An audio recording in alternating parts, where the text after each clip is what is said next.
నేను చాలామంది పేషెంట్స్ దగ్గర కానీ వాళ్ళ అటెండెంట్స్ దగ్గర కానీ వింటూ ఉంటాము.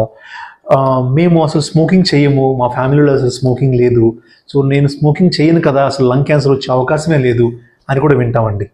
సో ఈ స్మోకింగ్ చేయకపోతే అసలు లంగ్ క్యాన్సర్ రాదు అనేది కరెక్టేనా? అండ్ ఇంకా ఏమి మూఢనమ్మకాలు ఉన్నాయి లంగ్ క్యాన్సర్ గురించి అనేది మనం ఇప్పుడు తెలుసుకుందామండి. నేను మీకు ఒక ఎగ్జాంపుల్ చెప్తాను. ఇప్పుడు మనకి ఒక పేషెంట్ 50 ఇయర్ ఫిమేల్ పేషెంట్ ఉన్నారు. ఆవిడ నార్మల్ రొటీన్ లైఫ్ తీసుకున్నారు, హౌస్ వైఫ్, ఫస్ట్ నుంచి కూడా హౌస్ వైఫ్, ఇంట్లో పిల్లలు ఉన్నారు, పిల్లల్ని పెంచారు, పెద్దవాళ్ళు చేశారు, అంతా జరిగిపోయింది, నార్మల్గానే ఉంది. 50 ఇయర్స్ టైంలో కాఫ్ పర్సిస్టెంట్గా ఉంది. అరౌండ్ 2 to 3 months వరకు కాఫ్ తగ్గటం లేదు, కొంచెం వెయిట్ లాస్ కూడా అవుతున్నారు. సో అందుకని 3 months తర్వాత ఒకసారి మన దగ్గరికి వచ్చారు. వచ్చి చూసి ఇన్వెస్టిగేట్ చేస్తే మనకు ఫైండ్ అవుట్ అయింది ఏంటంటే లంగ్లో ట్యూమర్ కణితి ఉంది. దాన్ని బయాప్సీ చేస్తే, అంటే ముక్క తీసి పంపిస్తే మనకి లంగ్ క్యాన్సర్ అని వచ్చింది. సో ఈ లంగ్ క్యాన్సర్ అని తెలియగానే వెంటనే వాళ్ళ ఫ్యామిలీ కానీ ఇది కానీ అడిగిన ఫస్ట్ క్వశ్చన్ ఏంటంటే, లంగ్ క్యాన్సర్ ఎందుకు వచ్చింది అసలు? మాకు స్మోకింగ్ అలవాటు లేదు, ఎప్పుడు కూడా స్మోకింగ్ కానీ అటువైపు ప్యాసివ్ స్మోకింగ్ కానీ ఎక్స్పోజర్ లేదు ఎవరికి కూడా, ఫ్యామిలీలో కూడా ఎవరికి లేదు, సో అయినా ఎందుకు రావాలి అని అడిగారు. సో దానికి ఎక్స్ప్లెనేషన్ ఏంటంటే, మనకి ఉన్న బిగ్గెస్ట్ మిత్ ఏంటంటే లంగ్ క్యాన్సర్ అనేది ఓన్లీ స్మోకర్స్కే వస్తుంది, స్మోకింగ్ చేయకపోతే రాదు అనుకుంటాం. అలా కాదండి, లంగ్ క్యాన్సర్ అనేది ఎవరికైనా రావచ్చు. అదర్ కాజెస్ ఏమవచ్చు అంటే, ఎక్కువగా పొల్యూషన్ ఎక్స్పోజర్ ఉన్నవాళ్ళు, ఎక్కువగా కిచెన్ ఫ్యూయల్ అంటే బయోమాస్ ఫ్యూయల్ అంటాం, కట్టెల పొయ్యి మీద కానీ బొగ్గుల పొయ్యి మీద కానీ, మన చిన్నప్పటి నుంచి చాలామంది మన పెద్దవాళ్ళు కట్టెల పొయ్యి బొగ్గుల పొయ్యి మీద చాలా సంవత్సరాలు పనిచేసి ఉంటారు.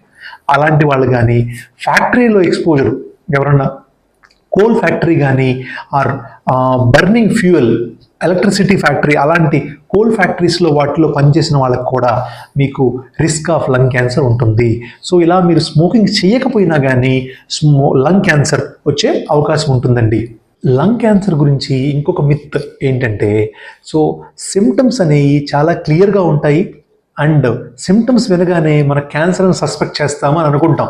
జనరల్గా మనకు సిమ్టమ్స్ చెప్పి ఇబ్బందులు ఉన్నాయి సార్, ఈ ఇబ్బందులు ఉన్నాయి కదా, మీరు చెప్పేసేయండి ఇంకా క్యాన్సర్ ఉందా లేదా అని జనరల్గా అడుగుతారు మనల్ని. కానీ సిమ్టమ్స్ అనేవి క్లియర్గా ఉండవండి. ఎందుకని, లంగ్ క్యాన్సర్ కూడా ఆ 4 సిమ్టమ్స్ అంటే దగ్గు కానీ, కొంచెం దగ్గుతో పాటు రక్తం పడటం కానీ, వెయిట్ లాస్ రావటం కానీ, ఫ్లమ్ రావటం కానీ, ఆయాసం రావటం కానీ, ఛాతి నొప్పి రావటం కానీ, ఇలాంటి సిమ్టమ్సే ఉంటాయి. అంటే మిగతా వాటితో చాలా కండిషన్స్తో ఓవర్లాప్ ఉంటుంది. సో సిమ్టమ్స్ అన్నీ ఎప్పుడు కూడా క్లియర్గా టువర్డ్స్ లంగ్ క్యాన్సర్ లాగా ఉండవు అసలు. సో మనం ఏమనుకుంటాము, సిమ్టమ్స్ చెప్పగానే లంగ్ క్యాన్సర్ లాగా అనిపిస్తుంది అని చెప్పలేము. ఓకేనా? సో ఇంకొక మనకి మిత్ ఏంటంటే, సర్జరీ అంటే ఇంకా అయిపోయింది, లంగ్ క్యాన్సర్ డయాగ్నోసిస్ సర్జరీ అంటే అసలు ఇంకేం లేదు, సర్జరీ అయిపోతే ఇంకా బయటికి రారు అనుకుంటాం. కానీ లంగ్ క్యాన్సర్ డయాగ్నోస్ చేసిన తర్వాత సర్జరీ అంటే అది ఇంకా చాలా బెటర్ అనే అర్థం. ఎందుకని, ఆ క్యాన్సర్ని కట్ చేసి రిమూవ్ చేసే ప్లాన్ ఉంది అని, అంటే somewhat better comparatively only chemotherapy కానీ అదర్ క్యాన్సర్ ట్రీట్మెంట్స్ కన్నా ఇది సర్జరీ బెటర్ అండి. అది ఇంకొకటి లాస్ట్ మిత్ ఏంటంటే, మనము క్యాన్సర్ అని వినగానే, లంగ్ క్యాన్సర్ అని వినగానే ఇమీడియట్ డెత్, ఇంకా అసలు లంగ్ క్యాన్సర్ వస్తే ఇంకా మళ్ళీ మనము బతికే అవకాశం లేదు అనుకుంటాం. కానీ మనము రీసెంట్ టెక్నాలజీస్ అంటే బ్రాంకోస్కోపీ ద్వారా కానీ, డిఫరెంట్ మెథాలిటీస్, ఈబస్ టెక్నిక్ ద్వారా కానీ, or cone beam CT technique ద్వారా కానీ, రేడియల్ ఈబస్ టెక్నిక్ ద్వారా కానీ, ఇలాంటి అడ్వాన్స్డ్ మెథడ్స్ ఉపయోగించి లంగ్ క్యాన్సర్ని మనం ఎర్లీగా డిటెక్ట్ చేస్తున్నాం ఇప్పుడు. సో ఈ ఎర్లీగా డిటెక్ట్ చేయడం వల్ల ఏంటి అంటే, స్టేజ్ 1, స్టేజ్ 2 లంగ్ క్యాన్సర్ టైంలో కనుక మనం డిటెక్ట్ చేస్తే వాటిని మనం కంప్లీట్గా క్యూర్ చేయొచ్చు. ఓకే అండి, ఇప్పుడు మీకు మిత్స్ క్లారిఫై అయిపోయాయి కదా. మిత్స్ ఏంటి, దానికి పర్ఫెక్ట్ ట్రూత్ ఏంటి అనేది నేను చెప్పేశాను. అయిపోయిన తర్వాత ఇప్పుడు మనము ఏ ప్రాబ్లం ఉంటే వార్నింగ్ సైన్స్ లాగా తీసుకోవాలి, ఇమీడియట్గా లంగ్ క్యాన్సర్కి ఎవాల్యుయేషన్ ఎప్పుడు చేయించుకోవాలి అనేది చూద్దాం. ఒకటి, persistent cough, more than 3 weeks cough ఉన్నప్పుడు, దగ్గుతో పాటు మైల్డ్గా కొంచెం రక్తం పడుతున్నప్పుడు, అన్ఎక్స్ప్లెయిన్డ్ వెయిట్ లాస్, మీరు అన్ఇంటెన్షనల్గా మీరేం అనుకోలేదు వెయిట్ లాస్ అవుదామని, కానీ వెయిట్ లాస్ అవుతున్నారు దానివల్ల, ఆర్ చెస్ట్ పెయిన్ వస్తుంది, సడన్ చెస్ట్ పెయిన్ వస్తుంది దానివల్ల, ఇంకా ఎక్కడైనా స్కిన్ మీద కానీ ఎక్కడైనా ఎలివేషన్స్, స్వెల్లింగ్స్ వస్తున్నాయి అన్ఇంటెన్షనల్గా తెలుస్తుంది అంటే. సో ఇలాంటి సిమ్టమ్స్ అన్నీ కూడా వార్నింగ్ సైన్స్ అని చెప్పుకోవాలి.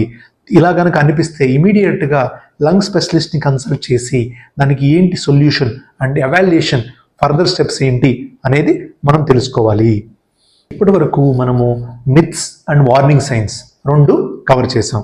సో ఇప్పుడు మనం ఏం చూద్దామంటే లైఫ్ స్టైల్ ప్రివెన్షన్ స్టెప్స్, ఎలాగ మనము ప్రివెంట్ చేసుకోవచ్చు లంగ్ క్యాన్సర్ రాకుండా అనేది తెలుసుకుందాం. ఫస్ట్ అండ్ మోస్ట్ కామన్ అండి, అందరికీ తెలిసిందే, స్మోకింగ్ స్టార్ట్ చేయొద్దు. ఆల్రెడీ స్టార్ట్ చేసి ఉంటే స్టాప్ చేయండి. Second, avoid second hand smoking or passive smoking. Very very important అండి.